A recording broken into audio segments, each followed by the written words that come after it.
Student, this is Pankaj Dhiman, faculty member of SBS Law College, Shri Ganganagar.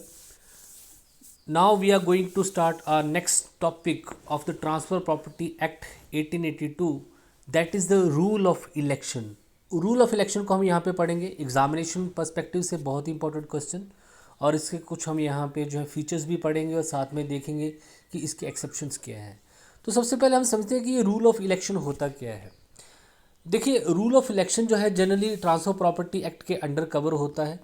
जैसे मान लीजिए ए ने जो है बी को जो है कुछ प्रॉपर्टी जो है ट्रांसफ़र कर दी है, लेकिन ये जो ए ने प्रॉपर्टी बी को ट्रांसफ़र कर दी है वो सी की है। तो सी की प्रॉपर्टी जो है ए ने बी को ट्रांसफ़र कर दी। तो आप सोचेंगे कि वो ऐसे कैसे कर सकता है, उसने अनऑथराइजली बिना उसकी परमिशन के उस प्रॉपर्टी को जो है बी को सेल करके आ गया। अब प्रॉपर्टी की जो वैल्यू थी वो मान लीजिए वो थी 1000 रुपया, लेकिन ए ने वो प्रॉपर्टी जो है 1200 रुपये में इसको बेच दी और ये प्रॉफिट जो है सी को दे दिए।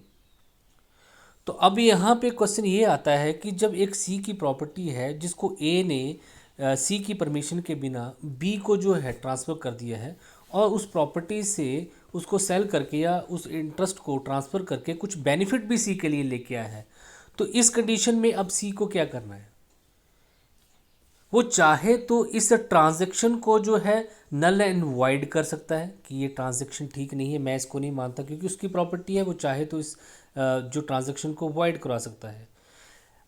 वो चाहे तो इस 1200 को एक्सेप्ट कर सकता है। अगर वो ऐसा करता है, अगर वो उस प्रॉपर्टी के बदले में जो 1200 रुपीज़ उसको आए हैं बेनिफिट के साथ, अगर वो उसको एक्सेप्ट करता है तो ये क्या हो जाएगा, रूल ऑफ इलेक्शन हो जाएगा। और अगर वो इस ट्रांजैक्शन को वाइड कर देता है तो ये भी उसका इलेक्शन है। तो it means rule of election उस पर्सन के पास आता है जिसकी कोई प्रॉपर्टी है, वो उसका ऑनर है और उसकी प्रॉपर्टी जो है कोई थर्ड पर्सन जो है कोई ए जो है वो उस प्रॉपर्टी को किसी अदर पर्सन को बेच देता है, लेकिन वो वहाँ से कुछ प्रॉफिट लेके आता है। तो अब सी को यहाँ पे इलेक्शन करना है, या तो वो उस बेनिफिट को ले ले या वो अपनी प्रॉपर्टी की उस ट्रांजैक्शन को इलीगल डिक्लेयर कर दे और प्रॉपर्टी वापस ले ले। तो हम इसी को बोलते हैं रूल ऑफ इलेक्शन। तो यहाँ पे अब हम इसके ही कंटेंट को पढ़ेंगे कि ये कब इसका आता है, कब इसकी जो इंपॉर्टेंस पड़ती है। देखिए, तो सेक्शन जो है 35 रूल ऑफ इलेक्शन को बताता है। It is called the rule of election. The necessity to adopt the principle occurs when two option are available before a person by writing और by document and he has right to choose one option from the two. इस principle की बारी तब आती है जब एक person के पास दो ऑप्शन अवेलेबल होते हैं और उनमें से कुछ उसको कोई एक चूज़ करना होता है। Such two situations occurs in which one to be selected and others to be left. ये दो सिचुएशन ऐसी होती हैं कि उनमें से उसको एक सिचुएशन को सिलेक्ट करना होता है, दूसरी को उसको लेफ्ट करना होता है। वो दोनों को साइमल्टेनियसली जो है यहाँ पे एक्सेप्ट नहीं कर सकता। अब जैसा मैंने आपको केस बताया, क्योंकि प्रॉपर्टी तो उसकी इलीगली बेची गई है, वो चाहे तो प्रॉपर्टी तो वापस ले ही सकता है अपनी और बोले कि मैं 1200 भी रख लूँगा। तो वो दोनों काम एक साइड से नहीं कर सकते, या तो वो उस पूरी ट्रांजैक्शन को रिजेक्ट कर दे या तो वो उस ट्रांजैक्शन को फुली जो है एक्सेप्ट कर ले। That is called rule of election. अच्छा, अब आपके पास सेक्शन 35 की आप वर्डिंग देख लीजिए। सेक्शन 35 क्या बोलता है? देर if a person to transfer such property to which he has no right to transfer and provide an interest to the owner of the property for such a transaction।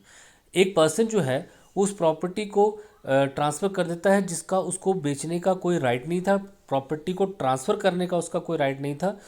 There such owner must be elected who will confirm such transfer or have consent to it, and after it he will relinquish such provided interest and relinquishment will be reverted to the transfer or his representative।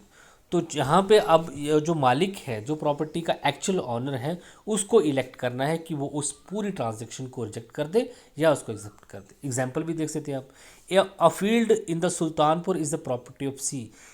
एक field है, एक खेत है जो कि सी उस property का मालिक है, उस खेत का मालिक है, and its value is 800 rupees. उसकी वैल्यू कितनी, 800 रुपये है।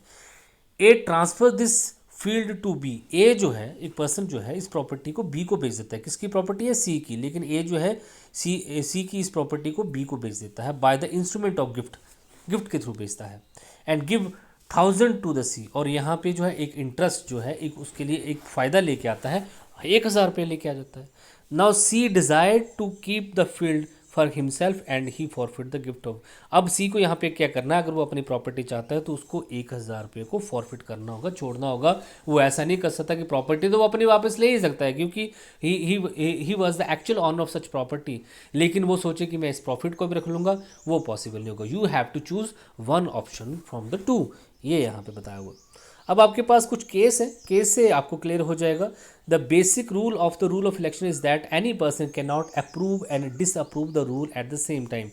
यहाँ पे बेसिक रूल यही है कि वो किसी चीज़ को सेम टाइम पे अप्रूव या डिसअप्रूव नहीं कर सकता। इट मीन्स कि वो उस पूरी ट्रांजैक्शन को, जो प्रॉपर्टी वहाँ पे ट्रांसफ़र हुई है, जिसका वो मालिक है, या तो वो प्रॉपर्टी को अप्रूव कर दे, यस, जो भी उस पर्सन जो उसको बेच के आया है, मैं उसकी जो है रेटिफिकेशन करता हूँ और प्रॉफिट का रखता हूँ।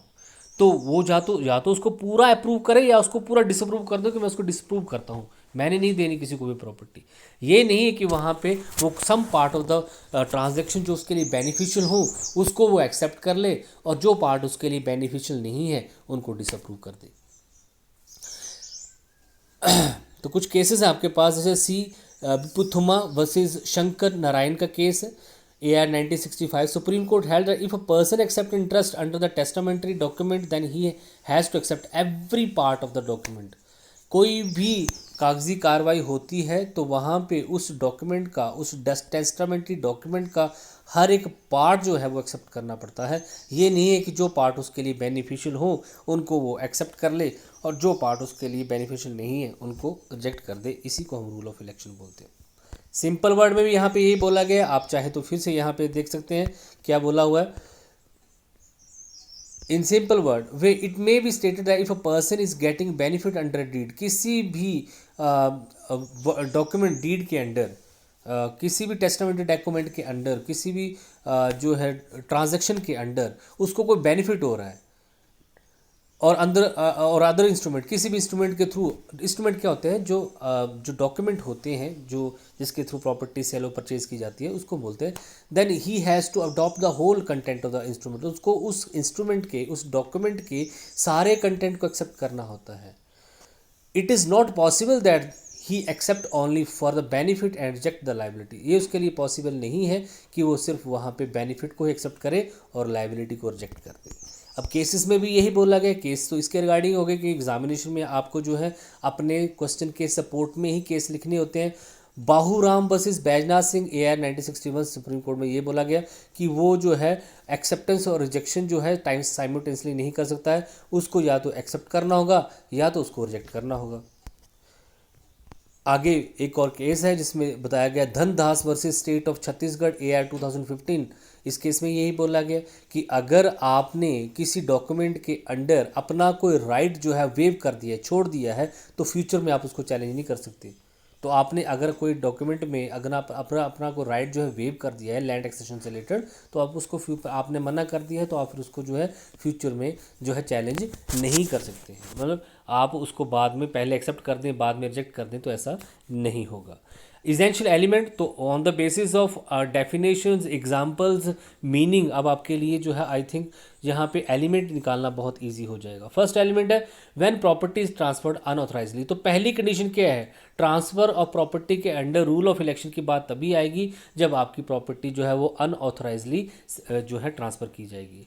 तो election is required when the property of someone is transferred by the other person unauthorisedly, बिना किसी अधिकार के जब वो प्रॉपर्टी पे, क्योंकि वो प्रॉपर्टी की समवन एल्स है, उस प्रॉपर्टी को वो सेल कर ही नहीं सकता, तो बिना उसने उसको कोई अथॉरिटी भी नहीं दे रखी, तो अब वो बिना अथॉरिटी को उस प्रॉपर्टी को सेंड कर रहा है, तभी जो है इलेक्शन की बात यहाँ पे आती है। Second, when interest is vested in the transfer property of the person who is electing, जो पर्सन यहाँ पे इलेक्ट कर रहा है, जिसको ये राइट है कि वो इलेक्शन करेगा कि वो उसको जो है उस डॉक्यूमेंट को, उस डीड को एक्सेप्ट करना है या रिजेक्ट नहीं करना, वो प्रॉपर्टी का मालिक हो, द इंटरेस्ट जो है उस प्रॉपर्टी पे वेस्ट करता हो उस मालिक में, मतलब property absolutely belong to the such person.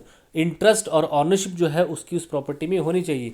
Election करने का राइट उसी के पास होता है जब उसकी वो प्रॉपर्टी है एक्चुअल में, वो उसका एक्चुअल में मालिक है, तभी रूल ऑफ इलेक्शन की बात आती है। अगर वो भी प्रॉपर्टी का मालिक नहीं है तो उसके पास रूल ऑफ इलेक्शन का मौका नहीं है, ये आपको ध्यान में रखना है। तो सेकंड चीज़ होगी कि पहली चीज़ तो ये होनी चाहिए कि उसकी प्रॉपर्टी अनऑथराइज सेंड कर दी। सेकंड कंडीशन यहाँ पे होनी चाहिए कि वो प्रॉपर्टी का एब्सोल्यूट ओनर भी होना चाहिए जिसकी प्रॉपर्टी को बेच दिया है। थर्ड है when the unauthorise and authorise transfer is done under the same transaction. बहुत इंपॉर्टेंट है, ये जो दोनों कार्रवाइयाँ जो हुई हैं, ऑथराइज और अनऑथराइज एक्ट जो भी हुए हैं वो सेम ट्रांजैक्शन में हुए हैं, अलग अलग ट्रांजैक्शन में नहीं हुए हैं, सेम ट्रांजैक्शन में दोनों एक ही ट्रांजैक्शन के अंदर दोनों चीज़ें होनी चाहिए। जैसे A transfers property to B by executing a document, जहाँ पे ए जो है अपनी कुछ प्रॉपर्टी है बी को एक डॉक्यूमेंट बना के ट्रांसफ़र कर देता है। अब A transfer the property of B to C by another deed. अब यहाँ पे ए जो है प्रॉपर्टी जो है बी को बी की जो प्रॉपर्टी है सी को अदर ए सेम ही प्रॉपर्टी है लेकिन पहले ए किसी बी को ट्रांसफ़र करता है, उसके बाद जो है वही प्रॉपर्टी जो है बी की है उसको ए जो है सी को ट्रांसफ़र कर देता है। तो ये दोनों ट्रांजैक्शन अलग हुई, दोनों ट्रांजैक्शन यहाँ पे क्या हुई, अलग अलग हुई। तो यहाँ पे रूल ऑफ इलेक्शन जो है फॉलो नहीं होगा। इट मीन्स एक ही ट्रांजैक्शन में जहाँ पे तो पहले वाली तो लीगल है, यहाँ पे जो सेकंड वाली है वो इलीगल हो जाएगी क्योंकि यहाँ पे पहले ही ए अपनी प्रॉपर्टी बी को बेच चुका है। ठीक है जी। और बाद में क्या होता है वो बी जो बी की जो प्रॉपर्टी है वो जो है ए फिर से ट्रांसफ़र करता है सी को। तो यहाँ पे दो अलग अलग ट्रांजैक्शंस होगी और यहाँ पे जो है फिर ये रूल अप्लाई नहीं होगा। तो यहाँ पे कंडीशन यही है कि प्रॉपर्टी जो है वो जो है एक सेपरेट ट्रांजैक्शन और इंडिपेंडेंट ट्रांजैक्शन होनी चाहिए, टू साइमल्टेनियसली वहाँ पे ट्रांजैक्शंस नहीं होनी चाहिए। अब नेक्स्ट है when the transferor was aware और not aware about the ownership of the transfer property. अब मान लीजिए जहाँ पे मेरी प्रॉपर्टी जो है कोई ए पर्सन जो है बी को बेच के आ जाता है, तो ये जहाँ पे साफ बोला हुआ है कि ये ए के लिए ज़रूरी नहीं है कि उसको ये पता हो कि वो जो है मेरी प्रॉपर्टी थी या नहीं थी। यहाँ पे साफ लिखा हुआ पढ़िए आप, it is not necessary for the applicability of the rule that the unauthorise transferor of the property did know और not know about the possession of the property. तो ए ने जिसने मेरी प्रॉपर्टी किसी सी बी को send कर दी है, transfer कर दी है, उसको ये पता था कि या नहीं था कि मैं उस प्रॉपर्टी का मालिक हूँ या नहीं हूँ, इस चीज़ का इस रूल से कोई भी लेना देना नहीं है। तो नॉलेज ऑफ द ट्रांसफरर यहाँ पे इम्पॉर्टेंट नहीं है। आगे है when the interest is provided directly और indirectly the rule doesn't apply in case where the interest is provided directly in. तो जहाँ पे जो इंटरेस्ट जो है इनडायरेक्टली प्रोवाइड किया जाएगा, क्योंकि आपका जो आप जो इंटरेस्ट जो दे रहे हैं वो डायरेक्ट होना चाहिए कि ये देखिए ये मैं आपकी प्रॉपर्टी को ट्रांसफ़र कराया हूँ और ये आपकी प्रॉपर्टी 1000 रुपये की थी, मैं आपको 1500। तो ये डायरेक्ट होना चाहिए। इनडायरेक्टली किसी दूसरे वे से कोई भी वहाँ पे ट्रांजैक्शन जो है नहीं हो सकती। तो अगर इनडायरेक्टली वहाँ पे कोई ट्रांसफ़र या फिर कोई इंटरेस्ट प्रोवाइड कराया जाता है तो वहाँ पे भी रूल ऑफ इलेक्शन जो है वो अप्लाई नहीं होगा, ये आपको ध्यान में रखना है। तो ये है आपके पास कुछ elements on the basis of definition. तो आपने यहाँ पे देखा कि एक तो प्रॉपर्टी अनऑथराइजली ट्रांसफ़र की गई हो, वो प्रॉपर्टी का एक्चुअल ओनर होना चाहिए जिसकी प्रॉपर्टी को ट्रांसफ़र किया गया है, और जो अनऑथराइज और ऑथराइज एक्ट जितने भी हुए हैं वो एक सिंगल ट्रांजैक्शन में होनी चाहिए, दो अलग अलग प्रॉपर्टियों के अलग अलग ट्रांसफ़र नहीं होनी चाहिए। फोर्थ आपने देखा कि यहाँ पे जो ट्रांसफरर है जिसने जो प्रॉपर्टी अनऑथराइजली सेंड की है, ट्रांसफ़र की है, उसको ये पता हो या ना, knowledge of owner of the property यहाँ पे ज़रूरी नहीं है। और यहाँ पे हमेशा जो बेनिफिट प्रोवाइड कराया जाएगा वो डायरेक्टली प्रोवाइड कराया जाएगा, इनडायरेक्टली प्रोवाइड नहीं कराया जाएगा। अब मेथड क्या है, आप किस तरीके से जो है वहाँ पे जो प्रॉपर्टी का जो इलेक्शन कर सकते हैं। तो यहाँ पे लिखा हुआ है कि इलेक्शन के दो तरीके हैं, election by direct form, election by conduct. तो जब आप डायरेक्टली या तो ऑरली या रिटर्न में जो है उस ट्रांजैक्शन को एक्सेप्ट या रिजेक्ट करते हैं तो उसको हम बोलते हैं डायरेक्ट फॉर्म में। या तो आपने बोल के या फिर आपने रिटर्न के थ्रू जो है उस ट्रांजैक्शन को रिजेक्ट या फिर आपने उसको अप्रूव कर दिया तो हम उसके डायरेक्टली। इनडायरेक्टली क्या होगा, बाय कंडक्ट क्या होगा, जब आप जो है ना तो आपने जब आपको वो बेनिफिट आपके पास आया कि ये रहे आपके 1200, आपकी प्रॉपर्टी तो 800 रुपये की थी, तो आपने कुछ बोला नहीं, ना तो आपने उसमें कोई हामी भरी, लेकिन आपने पैसे ले लिए। तो जब आपने पैसे ले लिए तब भी यही माना जाएगा कि आपने अपनी जो है एक्सेप्टेंस जो है उस ट्रांजैक्शन पे दे दी है, क्योंकि आपका व्यवहार ऐसा है कि आपने पैसे ले लिए। पैसे लेने के बाद जो है आप उस प्रॉपर्टी के पास कभी गए भी नहीं। तो ये आपका व्यवहार है, आपका कंडक्ट है जो बता रहा है कि आपको कोई ऑब्जेक्शन नहीं है, तो उसको हम इलेक्शन बाय कंडक्ट बोलेंगे। अब आपके पास यहाँ पे एक्सेप्शंस आ जाते हैं। तो ये रूल कहाँ पे अप्लाई नहीं होता है? When any transfer in the two transfer of the property is illegal, अगर पूरी ट्रांजेक्शन जो है वो इलीगल है। इलीगल पर्पस मैंने आपको बताया कि अगर प्रॉपर्टी की ट्रांसफर की वो अगेंस्ट द पब्लिक पॉलिसी हो, फ्रॉडुलेंट पर्पस हो, against the rule and regulation of the law हो, इमोरल हो, तो उस कंडीशन में या तो फिर आप रूल ऑफ परपेचुइटी के अगेंस्ट जा रहे हो। रूल ऑफ परपेचुइटी आपको बताया कि जहाँ पे आप प्रॉपर्टी जो अनंत काल के लिए किसी को ट्रांसफ़र नहीं कर सकते हैं, ऐसे वहाँ पे प्रॉपर्टी की ट्रांसफ़र की जा रही है, तो वहाँ पे रूल ऑफ इलेक्शन तो फॉलो होता ही नहीं है। Second, where the indenture of the transfer property and interest provided to the owner are different, जिसकी प्रॉपर्टी ट्रांसफ़र की जा रही है और जिसको इंटरेस्ट जो बेनिफिट दिया जा रहा है, ये दोनों अलग अलग पर्सन है, तो वहाँ पे क्योंकि जो प्रॉपर्टी का ऑनर है उसी को वो प्रॉफिट आना चाहिए और वही जो है उस पर अपनी एक्सेप्टेंस या रिजेक्शन जो है देगा। अगर ये दोनों अलग अलग पर्सन हैं तो फिर ये जो है रूल ऑफ इलेक्शन वहाँ पे फॉलो नहीं होगा। Where the person doesn't get direct, तो अगर उस पर्सन को डायरेक्टली इंटरेस्ट नहीं मिल रहा है तो भी ये रूल अप्लाई नहीं होगा। Where the case related to the government grant, government grant में आपको इलेक्शन नहीं होता है। मान लीजिए गवर्नमेंट को आपकी प्रॉपर्टी की ज़रूरत है, वहाँ पे उन्होंने कोई नेशनल लेवल का रोड निकालना है, तो क्या वो आपकी का एक्सेप्ट वहाँ पे लेंगे और आपको जो है वो बेनिफिट है जो एक्सेप्ट करना ही पड़ेगा। जो भी आपको कंपनसेशन मिलेगा वो आपको एक्सेप्ट करना ही पड़ेगा। तो गवर्नमेंट ग्रांट के केसेस में इलेक्शन नहीं होता है।